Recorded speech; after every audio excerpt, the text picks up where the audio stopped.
안녕하세요. 으라차차 여성건강의 산부인과 전문의 정연준입니다. 우리나라 여성분들의 평균 폐경 나이가 어떻게 되시는지 아시나요? 한 통계에 따르면 평균 49.7세에 폐경이 된다고 합니다. 전 세계적으로는 평균적으로 51세에 폐경이 된다고 해요. 즉 50대에 접어드는 시점에는 폐경에 대해서 이 몸과 마음을 준비해야 한다는 것이죠. 그럼 폐경이란 것은 어느 날 자고 일어나면 갑자기 그때부터 폐경 상태가 되는 것일까요? 그렇지 않겠죠? 이 폐경이라는 변화가 굉장히 큰 변화이기 때문에 단계를 천천히 거치게 됩니다. 그렇게 변화하는 과정을 폐경 이행기라고 부르고 쉽게 말해서 갱년기라고 할 수 있습니다.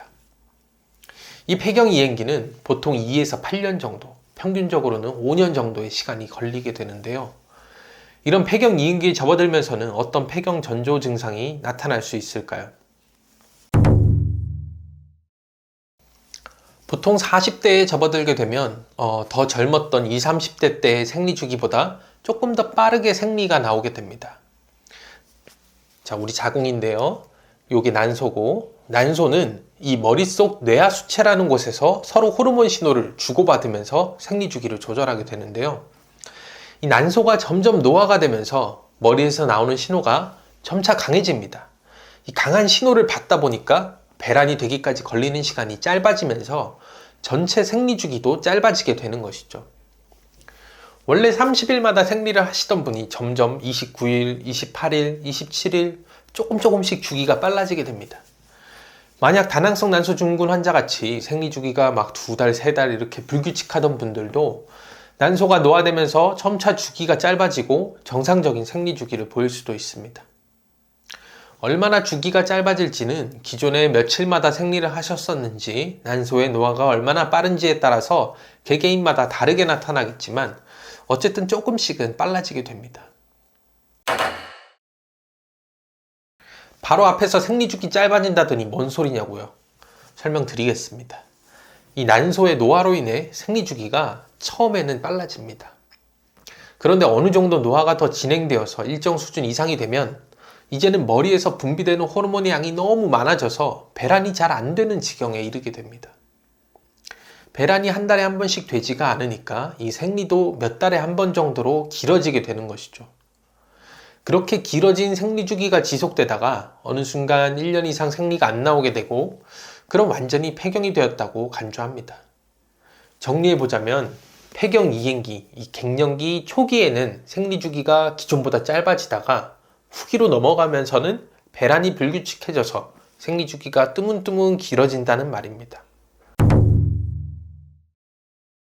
이 갱년기 후반에 접어들면서 생리 주기가 길어진다고 방금 말씀드렸죠?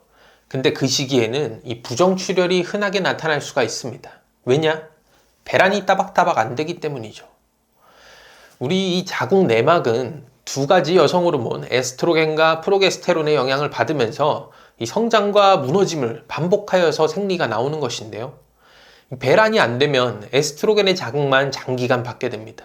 그럼 자궁 내막이 불안정하게 성장하면서 부정출혈이 쉽게 나타나게 돼요. 이런 출혈을 무배란성 출혈이라고 합니다. 폐경 이행기에 이러한 이유로 부정출혈이 쉽게 발생할 수 있다는 사실은 익히 알려진 것이지만 그렇다고 그냥 안심해서는 절대 안 됩니다. 요 폐경 이행기인 40대 후반에서 50대 초반은 부정출혈이 증상으로 나타날 수 있는 자궁 내막암 같은 다른 무서운 병도 쉽게 발생할 수 있는 그런 시기이기 때문이죠. 그래서 부정출혈의 증상이 나타나는 분이라면 그냥 폐경되려고 그러나 보다 하고 지켜만 보지 마시고 꼭 산부인과에서 진료를 받아보시고 상태를 체크해 보실 필요가 있습니다. 갱년기 증상하면 일반적으로 많이 알려진 것이 얼굴이나 목 뒤, 등에 막 땀이 나고 남들은 춥다고 하고 시원하다고 하는데 혼자만 막 열감이 느껴지고 얼굴이 빨개지는 이런 안면 홍조 같은 것이 있죠. 그 외에도 여기저기 갑자기 막 온 관절이나 근육들이 아프기 시작하고 막 손가락의 뼈마디마다 아프고 불면증이 생기기도 하고 질건조증이 생기기도 하는 등 다양한 증상들이 있을 수 있습니다. 이런 증상들은 보통 폐경이 되고 나서 시간이 이렇게 흐르면서 몇 년 지나면서 생기는 게 보통입니다. 근데 어떤 분들은 아직 생리를 하고 있는데 이런 갱년기 증상이 먼저 나타나는 경우도 있습니다. 그래서 이 증상이 갱년기 증상이라고 생각을 하지 못하고 정형외과 가서 아픈데 치료받으시고 신경과 가서 불면증 치료받으시고 이렇게 여러 과를 전전하면서 진료를 받으시는 분들이 많으시죠. 이건 사람에 따라서 이 여성 호르몬의 감소에 대해서 보여지는 반응의 정도가 다르기 때문입니다. 좀 더 젊을 때로 돌아가서 생리전 증후군을 생각해 보시면 이해가 조금 더 쉬우실 것 같아요.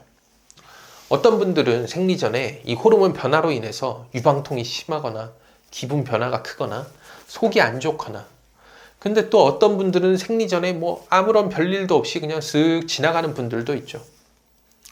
사람마다 호르몬 변화에 따른 반응이 다르기 때문에 일반적으로는 폐경하고 몇 년 지나서 나타날 증상도 좀 더 일찍 폐경 이행기에 아직 생리를 하고 있는데 나타날 수가 있습니다.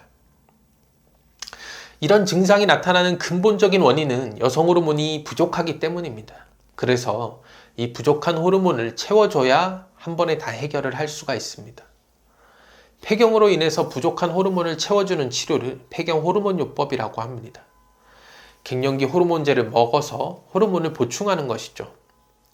이 갱년기 호르몬제는 크게 보면 두 가지 종류가 있는데, 하나는 생리를 규칙적으로 하게 만드는 것이고 다른 하나는 생리를 안 하고 호르몬을 보충하는 것입니다.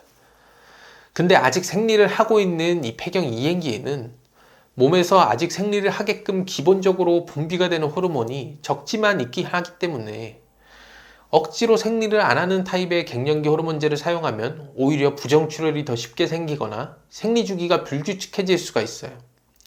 이 약을 먹고 나서 이런 증상이 나타나면 아무래도 이 호르몬제에 대한 부작용에 대해서 그 불안함이 있으실 텐데 그게 더 커져서 마음이 힘드시겠죠. 그래서 이런 시기에는 원래 생리를 하고 계셨으니까 생리를 지속할 수 있는 호르몬제를 복용하는 게 몸도 마음도 좀 더 편할 수가 있습니다. 그리고 호르몬제 하면 양대산맥으로 이 갱년기 호르몬제랑 경구피임약이 있는데, 경구피임약에 포함된 호르몬의 양이 갱년기를 위한 호르몬제보다 더 많습니다. 폐경 이행기는 드물지만 임신이 가능하기도 한 시기라서 절대 방심하면 안 되시는데요. 이 경구피임약으로 호르몬을 보충하면 갱년기 증상을 효과적으로 조절할 수 있을 뿐 아니라 피임까지 일석이조의 효과를 얻을 수도 있어요. 폐경 이행기에 접어든다는 것은 또 다른 제2의 시작을 준비해야 하는 시기라고 생각합니다. 2021년 기준으로 한국 여성의 평균 기대 수명은 86.6세인데 이 기대 수명은 점점 늘어나고 있습니다. 앞으로는 정말로 100세 시대가 찾아올 수 있겠죠. 그런데 변치 않는 것이 하나 있는데 그건 바로 폐경이 되는 나이입니다. 평균 수명이 증가하더라도 폐경이 50세쯤 된다는 사실은 변하지가 않아요. 그럼 폐경 이후에 살아가야 하는 기간이 점점 길어지게 되는 거고, 이 시간을 건강하게 보내는 것이 매우 중요한 것은 당연합니다. 때문에 갱년기 증상이 나타나는 이 초기부터 건강에 대해서 더 관심을 가지시고 관리를 하셔서 더욱 아름다운 노년을 맞이하셔야겠죠. 다음 시간에는 폐경을 대비하기 위해서 어떤 노력이나 치료가 필요한지 여러 차례에 걸쳐서 자세히 말씀드려 보겠습니다. 오늘 영상이 도움이 되셨다면 구독과 좋아요, 알람 설정까지 부탁드리고 궁금한 점이 있으시면 댓글로 남겨주세요. 긴 영상 봐주셔서 감사드리고 당신의 건강을 응원합니다.